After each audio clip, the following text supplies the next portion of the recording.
The good news is that this initial stage, which I call the stage of the greatest struggle, only takes about a month. And soon enough, believe it or not, you begin to have some little flow.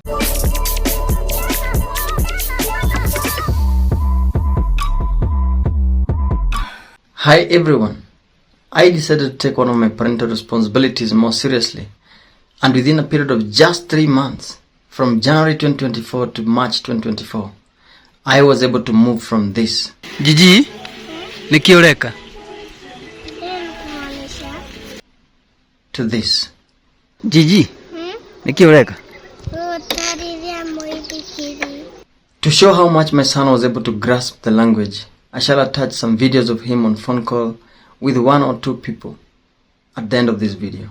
But first things first, I have explained my motivations and reasons for taking this step in this video, where I said that as a parent is obligated to clothe, educate, shelter, medicate, and feed their children, they are also supposed to teach their children the language of their people. The most difficult part of this journey, just like most things, is the initial stage. I must have reminded my son about 3,562 times about the language to use.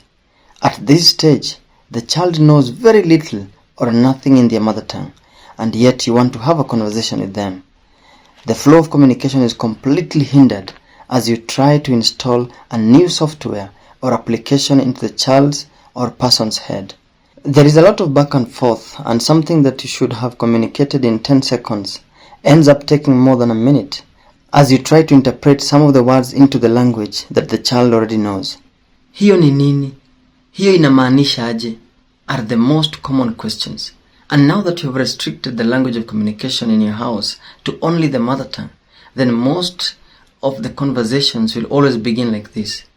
Baba, nikitaka kusema nataka kukula, nitasema aje?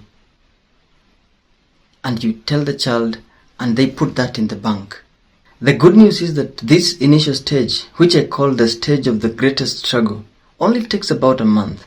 And soon enough, believe it or not, you begin to have some little flow. However, during these difficult moments, there will always be those brief moments of joy where the child shall speak or answer you in their mother tongue, and this will definitely give you the energy and the zeal to continue.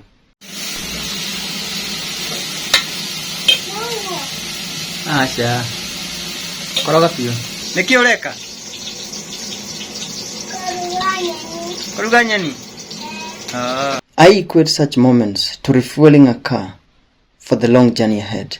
These are the moments that remind you that you are making progress and that you are on the right track and doing the right thing. But the real flow in my case came only after about 2 months, and we could finally have a good communication with the boy. I can't express my joy when speaking to the young man now in a language that he barely knew nothing about at the beginning of 2024.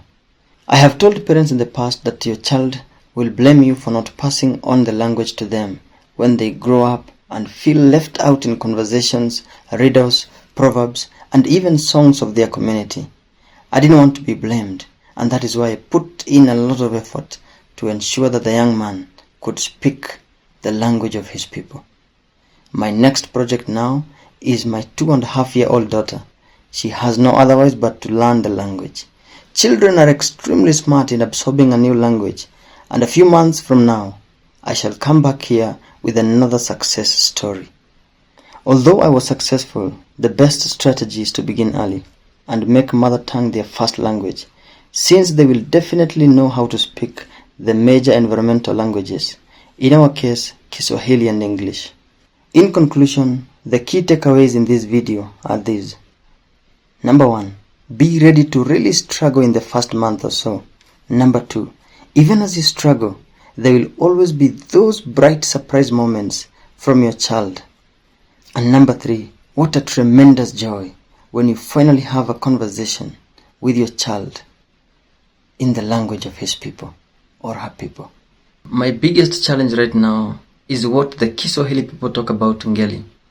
Because unlike in Kiswahili where people mix tenses and mix these ngelis and use the wrong ngelis, such as hi mutui, hi kiatu, it is not possible to do the same in my mother tongue.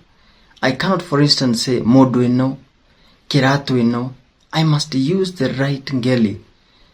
And I believe it is the same across all the mother tongues in this country.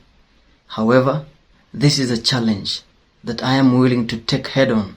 And believe it or not, very soon I shall come back here again with a success story where my son and my daughter shall be speaking flawless Kikuyu very, very soon. Thank you so much. I'm out. Gitahi. Kwa nate. Kwega. Hey. Nikiuleka. Niweikaradi. Eko asea. Niakoma. We kayutali wakoma. Niki. Niki.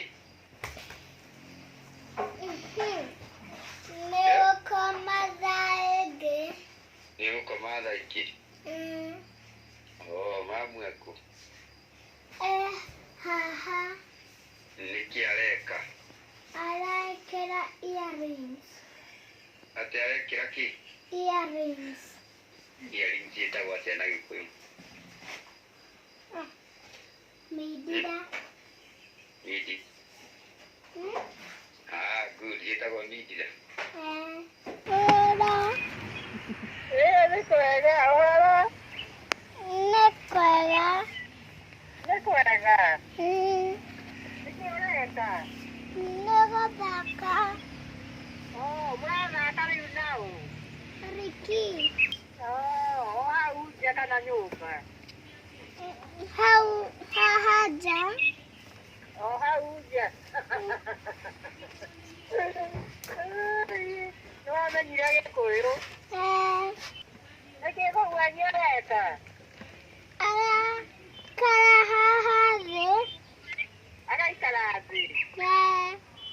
Ati uduareka. Gotire kedo aleka. Au ikara.